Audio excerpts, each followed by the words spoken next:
Thanks for the introduction, and I would like to thank the organizer, who is not here right now, but for the opportunity to speak here. And I have to warn you, this is a talk that is not going to be about ions. This will, but I have decided to use the opportunity to actually present to you a new project that we have started in Stuttgart with Rydberg atoms in tweezer arrays, where we aim to control circular Rydberg atoms for the purpose of quantum simulation. And so let me start to give you like a broader overview over the ideas that we have. So I'm mostly going to talk about actually plans and ideas and not so much about results yet, but I hope that this can stimulate some discussion. The goal of this project is actually to build an analog type quantum simulator with Rydberg atoms in tweezer arrays and use these circular states to actually improve on the coherence time of these systems. And so the architecture that we are going to work with is, I don't think I have to say much about this, are tweezer arrays.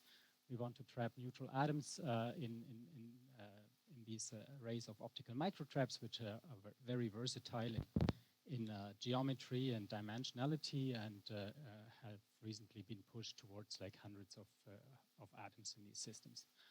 And then if you excite those atoms to Rydberg states, then you can use these to implement spin models, for example. And what I want to do in this project is actually to combine this system with so-called circular Rydberg states, which can have much longer lifetimes than compared to the low L counterparts. And by this, we aim to improve the coherence time of this platform by orders of magnitude, and then use this to implement spin models and specifically look on dynamics in these systems. But you can also think about these circular Rydberg states as like an alternative qubit concept, maybe also for a digital-based computing approach. So let me tell you a little bit more about circular states. The way these quantum simulators in an analog fashion have so far been implemented is to use Rydberg states with low angular momentum, so S, P, or D states, and then you can connect them via optical transitions to the ground state and actually encode a qubit in the ground state and the Rydberg states. For example, this would be a kind of two-photon excitation in rubidium. Can also be done with a single photon, certainly. And then these excited Rydberg states can certainly decay back via optical transitions to the ground state, and that sets really a fundamental limit of the coherence time of this platform, which is typically on the order of a couple of 10 microseconds set by this optical decay. And so a way to actually switch off these optical decay channels is to increase the angular momentum of the Rydberg electron. And so if you do that to its maximally allowed value for a given n, principal quantum number n, that would be angular momentum state that is n minus 1. And if you stretch these states, then also by putting the magnetic quantum number in the maximally allowed stretched state, then this is the so-called circular Rydberg state. And these can have much longer lifetimes because this optical decay is essentially switched off due to dipole selection rules. And so what we are aiming for is a lifetime that is then on the order of 10 milliseconds, and that would improve the coherence time of this platform by several orders of magnitude. Okay, the qubit that you're then implementing is a bit different. It's not controlled optically by laser fields, but instead you would use two circular states of adjacent hydrogenic manifolds. Those are typically split by microwave frequencies, and then you have to use microwaves to control the qubit. Well, the circular states are certainly not new. They have been the workhorse for all the beautiful experiments in Serge Haroche's group for decades, mostly in atomic beam experiments, and their properties have been used to study fundamentals of light-matter interaction at the single particle level. And so these early experiments on circular Rydberg states have all been done in a cryogenic environment, and there's currently also an endeavor in Paris going on, led by Michel Brune, which tries to use these type of Rydberg states for a quantum simulator in a cold atom setup. using rubidium in their case, and also in a cryostat. And the reason why these atoms are put in a cryostat is because they cannot decay optically, but they can certainly talk to the microwave, to the blackbody radiation field at room temperature. And because these transitions between circular Rydberg states are so strong, that means that blackbody radiation is really your enemy if you want to work with them. And one way would be to put the entire setup in a cryogenic environment.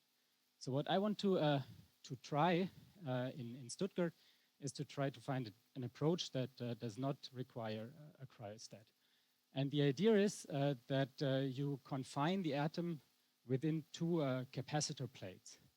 And so if you have now the circular state and it can essentially transit to other nearby Rydberg states via microwave fields, which are in the millimeter or centimeter wavelength range, depending on which end you choose, then you can, in principle, play a trick and put this atom within two plates of a capacitor that is highly reflected in the microwave range. And this capacitor, if you put it at a distance that is smaller than half the wavelengths of these dominant transitions that drive you out of the circular state, then this can effectively suppress the modes that are detrimental for you in the blackbody spectrum.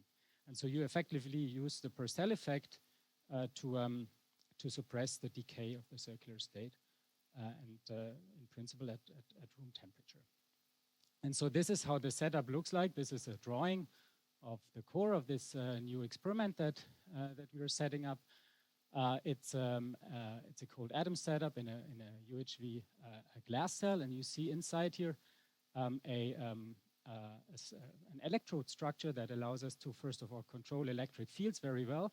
But then you see these glass plates here, top and bottom, and they actually form a capacitor for microwave radiation, and we are going to use glass plates that are coated with indium tin oxide layer. So it's a capacitor that is reflective in the microwave range, but transmittive at optical frequencies, so that you can actually project with high optical access your tweezer arrays onto the atoms.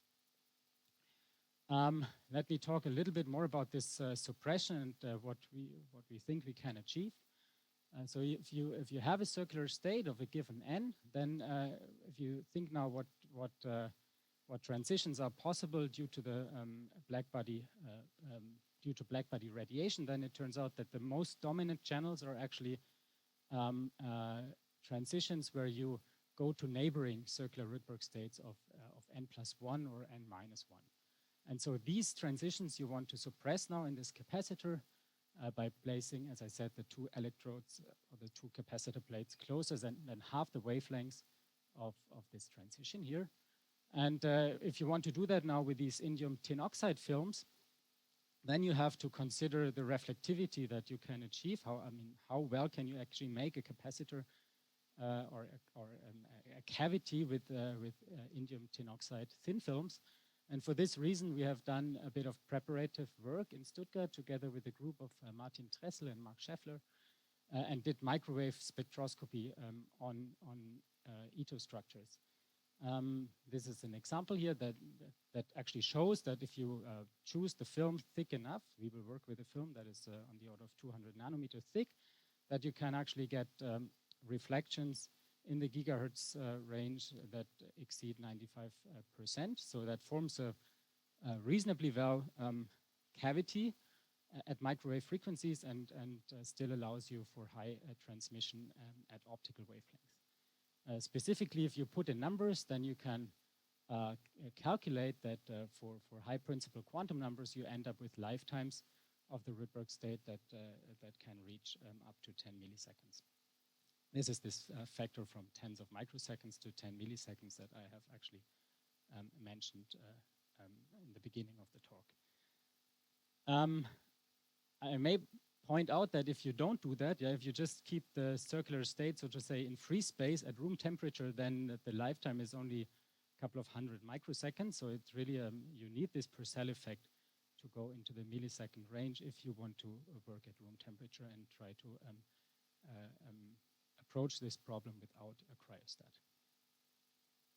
And again, here's a sketch of this setup. So it's we've chosen these indium tin oxide films to achieve or to maintain the high NA optical access that you need to project the tweezer arrays onto the atoms. Different to the approach in Paris, we have chosen a different species to work with. This system will be set up with strontium atoms for various technical reasons. You certainly have now the ability to play with the second valence electron while the first electron is in the Rydberg state. That gives you opportunities for actually trapping the circular state. If you want to exploit these milliseconds coherence times, then you should have a method to keep the Rydberg state in the tweezer. If you do that with rubidium, it will be a repulsive potential, so you will lose the Rydberg state, it will not be trapped. But with strontium, there's actually the possibility to make tweezer arrays that keep the Rydberg state trapped by the trapping force used by the second or induced by the second valence electron. There's also narrow transitions in strontium that you can use, intercombination lines that you can use to do in-trap cooling, sideband cooling, to get to the motional ground state in the tweezer. Specifically, we will implement the tweezer array at a magic wavelength of this intercombination line, which is around 520 nanometers, so that you have resolved sidebands in the trap. The preparation of the circular states is also a bit tricky. It's because you have this state that is well shielded to optical decay. You can also not access it optically. So you have to implement different techniques. And the way we will go, or we plan to go, is actually to use a 3-photon transition to F states. And so the F state has a very small quantum defect. It's very close already to the hydrogenic manifold. And then you can use radio frequencies to drive a rapid, an adiabatic passage from the F state to the circular state using radio frequency control, which we can apply via this in-vacuum electrodes that you have seen. And for the detection, it's also different in terms of detection. So you have to do state selective field ionization and then ion detection on an MCP, which is also in this setup. So there's a lot to explore with this new platform, and let me give you a bit of a status what we have so far set up. So this is was a first drawing of the experimental setup. We have a strontium source which includes a permanent magnet Siemens law, a 2D mod transverse cooling stage that produces then a cold atomic beam that is sent into our glass cell and cooled there in a magneto-optical trap within this capacitor structure. And this is how this capacitor was looks like when we have put it under vacuum.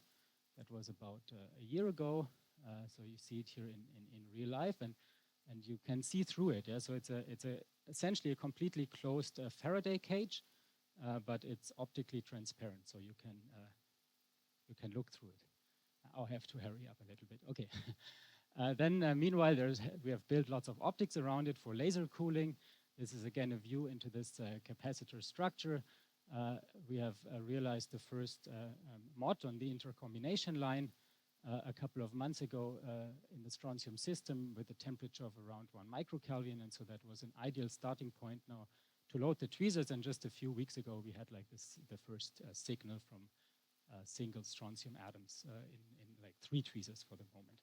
But this is now like a starting point. So we have now the atoms in the tweezer, and now we can try to excite Rydberg states and then try to bring them into the circular state. And so with this, I'm at the end of my talk. I would like to invite you to visit our website.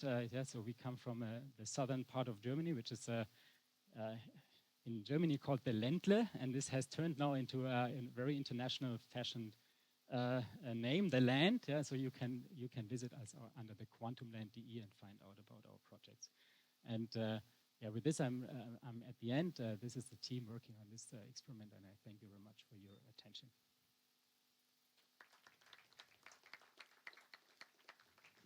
Thank you, Florian, for this very nice talk. Are there questions?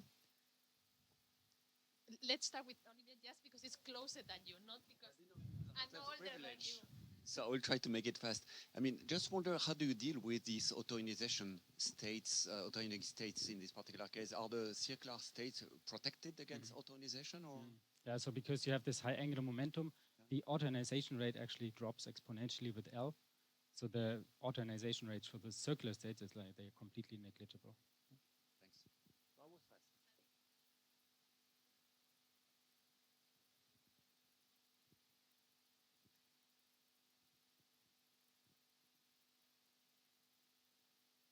Right. I just have a curiosity question. If you have microwave electrodes, what about image charges? Does that correspond to, does that have decay effects on the atom? I mean, while the Purcell effect works, of course, but what about, I mean, I don't know. So I mean, the way you calculate this suppression is essentially via image charges of the dipole inside the cavity. But what might be an effect is it may have some effects on the interaction between circular states. Yeah? So, but then one has to keep in mind that the distance in the tweezer array is like microns, whereas the spacing of this capacitor is more millimeters to almost a centimeter. Yeah, so that I hope that this protects us, that you affect actually the interaction between the Rydberg atoms. Yeah, well, hi. So one question is about loading of the tweezers. Like if you go for fairly large number, we know that like it's computational very hard to, let's say, for large number of particles to rearrange the particles in an efficient way, in a fast way. So I wonder if you have thought of any specific method for having a more efficient loading than 50%, or not more. I mean, no method that gives us higher efficiency than 50%. But the way we are setting up the tweezer array is using the approach that Manuel Endres has shown at Harvard, using an acousto-optic deflector system, so that then you can, just one-dimensional line that you can very quickly compress. One thing that we are working on in Stuttgart is to scale that up to 2D, which implies that you have for each 1D line, one AUD. And we are working on a system where we want to make like 20 lines. That means 20 acousto-optic deflectors. Will be very fast reshuffling on the microsecond timescale, but it's a very complicated optical setup. We have actually a collaboration with Fraunhofer Institute in Aachen, in Germany, that is working on this optical setup, optical assembly to do that. And the last question here, please, Roy. So Florian's, the fact that you have the cavity that suppresses microwave fields also mean that you can't excite the atoms on using microwave radiation? What you can do is you can use you can apply microwave on the electrodes, and then